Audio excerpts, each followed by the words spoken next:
अब हम लोग देख रहे हैं फंगल डिजीज के बारे में। तो फंगल डिजीज में कुछ कुछ जो इम्पोर्टेंट है उसको हम लोग देखते हैं। तो पहला है रिंगवॉर्म। कौन सा है? रिंगवॉर्म, जो कि माइकोस्पोरम ट्राइकोफाइटन फंगाई के कारण से होता है। और ये जो होता है एक्वायर्ड कहाँ से होता है? सॉइल से हो सकता है, हीट के कारण से हो सकता है, मॉइस्चर के कारण से हो सकता है। हम लोग देखते हैं ना, तो बहुत ज़्यादा हीट होता है तो हमारे बॉडी पे रैसेस गोल गोल वॉर्म की तरह बन जाता है। तो वही क्या होता है? रिंग वॉर्म होता है, जो मॉइस्चर के कारण से भी हो सकता है। सॉइल में अगर फंगाई वगैरह है तो उसके इन्फेक्शन के कारण से भी हो सकता है। अगर कहीं पे हीट बहुत ज़्यादा है, मॉइस्चर बहुत ज़्यादा है, तो वहाँ पर भी हो सकता है। ठीक है। और इसके सिम्टम्स क्या होते हैं? ड्राई स्कैल, लेशन हो जाते हैं, इंटेंस इचिंग। यहाँ पे क्या होता है? ड्राई जो है ना, रेड कलर के जो रैसेस देखने को मिलते हैं, जहाँ पे बहुत ज्यादा क्या होते रहते हैं? इचिंग होते रहते हैं। ठीक है।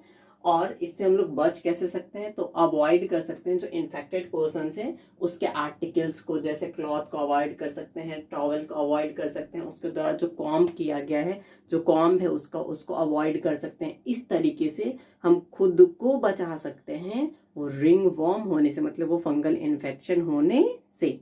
ठीक है। ये था रिंग वॉर्म के बारे में।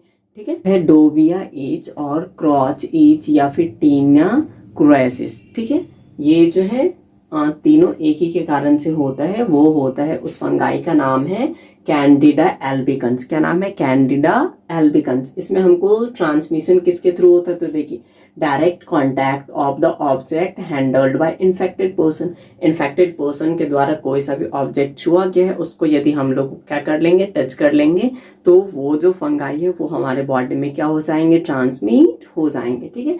इसमें हमको सिम्टम्स क्या देखने को मिलते हैं? Red rashes with each. इसमें भी क्या होते हैं? रेड रैसेस आते हैं और क्या होते हैं? ये भी ईच करने लगते हैं। ठीक है। और इसका जो प्रिवेंशन होता है वो कैसे हो सकता है? एंटी फंगल मेडिकेशन के द्वारा। एंटी फंगल जो मेडिकेशन आता है उसको लेने के बाद हम लोग क्या कर सकते हैं?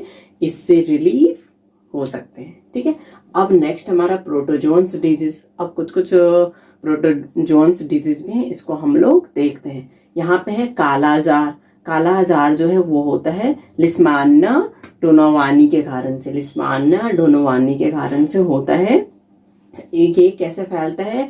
Through bite of sandy fly. जो हम लोग बलवाहा वाला जो मधुमक्खी बोलते हैं ना, उसके बाइट करने से ये फैलता है। ठीक है। ये सैंडी फ्लाई जो होता है उसके मतलब बाइट करने से ये जो है ट्रांसमिट होता है हमारे बॉडी में। और ट्रांसमिट होने के बाद कौन कौन से सिम्टम्स दिखाता है? देखिए, enlargement of organs like liver. Liver का जो साइज होता है वो क्या होता है? बढ़ना शुरू हो जाता है।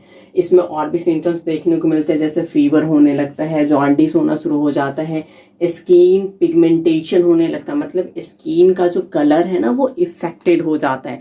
जो हमारा स्किन है उससे कुछ अलग कलर ही हमको देखने को मिलता है। ठीक है।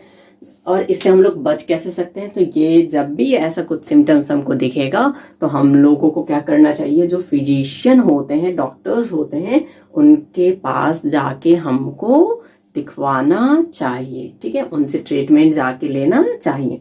अब नेक्स्ट हमारा स्लीपिंग सिकनेस। क्या है? Sleeping sickness. ये कौन से प्रोटोजोन्स के कारण से होता है? ये होता है ट्रिपैनोसोमा ब्रुसाई के कारण से। ट्रिपैनोसोमा ब्रुसाई के कारण से। और ये फैलता कैसे? ये फैलता है through the bite of tsetse fly. ये एक टेसी नाम का फ्लाई होता है जिसके बाइट करने से क्या होता है? ये हमारे बॉडी में ट्रांसमिट होते हैं और उसके बाद ये डिजीज स्लीपिंग सिकनेस वाला कॉज करते हैं। इसमें कौन कौन से सिम्टम्स देखने को मिलते हैं? तो इसमें फीवर आना शुरू हो जाता है, हेडेक होने लगता है, एनलार्जमेंट ऑफ हमारा जो पीछे का जो नेक है, नेक के पास का जो ग्लैंड होता है पीछे का, वो बड़ा होने लगता है साइज में। साथ ही साथ रैसेस देखने को मिलते हैं हमारे पीठ पे, चेस्ट पे, और जो है पेन्स होने लगते हैं कहाँ पे? जॉइंट्स पे। ठीक है। इसके अलावा भी और बहुत सारे इसके सिम्टम्स हैं। इससे हम लोग बच कैसे सकते हैं? तो इसके लिए एक इंजेक्शन आता है, वो इंजेक्शन इंजेक्ट करवाने के बाद हम लोग इससे रिलीफ ले सकते हैं। जैसे ये इंजेक्शन का नाम क्या है? ट्राइप्सपरमाइड जो है नाम का एक इंजेक्शन आता है, जिसको इंजेक्ट करवाने के बाद हम लोग ये स्लीपिंग सिकनेस वाली डिजीज से रिलीफ हो सकते हैं। ठीक है, इससे सेफ हो सकते हैं। ठीक है, तो ये था हमारा fungi disease and protozoans disease के बारे में।